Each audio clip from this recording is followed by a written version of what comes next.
Grupos formados na Sul-Americana e os brasileiros vão ter que prestar bastante atenção, né? Quem quer se classificar em primeiro colocado e evitar o playoff contra a equipe que vem da Libertadores tem que abrir os olhos para não correr risco aí desnecessário, tá? Tem clubes aí que caíram em grupos que tem algumas pedreirinhas ali, algumas pedras no caminho para poder te atrapalhar.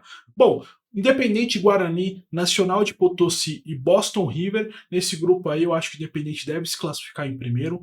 Defensa e Justiça, Universidade Católica, Cerro Largo e Vitória, esse aqui já é um grupo onde eu acho difícil o Vitória se classificar em primeiro, tá? O Vitória vai ter que ter uma campanha bastante coesa e não ter tanta experiência internacional e principalmente ter que dividir sua atenção com o Campeonato Brasileiro pode ser uma dificuldade para o Vitória se classificar em primeiro. Eu acho que o Defensa e Justiça deve ser o primeiro colocado desse grupo, tá?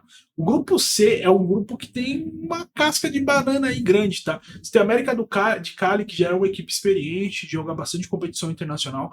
Você tem o Huracan, que é uma equipe argentina e que geralmente dá dor de cabeça lá na Argentina. Você tem o Racing do Uruguai, que ano passado esteve no grupo do Corinthians, e o Corinthians, tá? Então, esse grupo aqui é um grupo que, se o Corinthians vacilar, ele fica sem a vaga. Então, o Corinthians vai ter que ser muito atento, principalmente nas partidas fora de casa, tá? Então, acho que aqui o Corinthians e o América de Cali devem brigar para ficar na primeira colocação. Bom, Grêmio, Godoy Cruz, Sportivo Luquenho e Atlético Grau, aqui eu acho que o Grêmio deve se classificar com uma certa facilidade no primeiro, mas temos que prestar atenção, o Grêmio é uma equipe que está oscilando bastante esse ano e está se colocando em dificuldades em jogos que não precisaria, tá? Então o Grêmio tem que abrir o olho. Bom, Cruzeiro, Palestino, União Santa Fé e Machuque Runa do Equador, eu acho que nesse grupo aqui o Cruzeiro não deve ter dificuldade, não deveria ter dificuldade, tá? Para se classificar em primeiro, considerando todos os investimentos que o Cruzeiro fez para esse ano.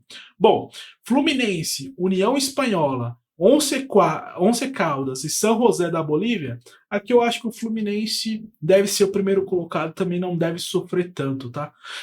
Lanús, Vasco, Porto Cabelo e Melgar, aqui o Vasco assim, é aquela situação complicada, tá? Eu acho que o Vasco tem time para ser o primeiro colocado, mas o Lanús é uma equipe muito experiente jogando competições internacionais. Então acho que o Lanús deve ficar em primeiro, tá? E por último Atlético Mineiro, Caracas, Cienciano e Deportivo Iquique, eu acho que aqui o Atlético Mineiro deve nadar de braçada nesse grupo aqui, inclusive colocando aí o elenco para rodar, tá? Então, essa é a situação. Bom, falei, alguns grupos estão com algumas situações um pouco complicadas e que os clubes brasileiros precisam prestar atenção para não se atrapalhar nessa competição, tá?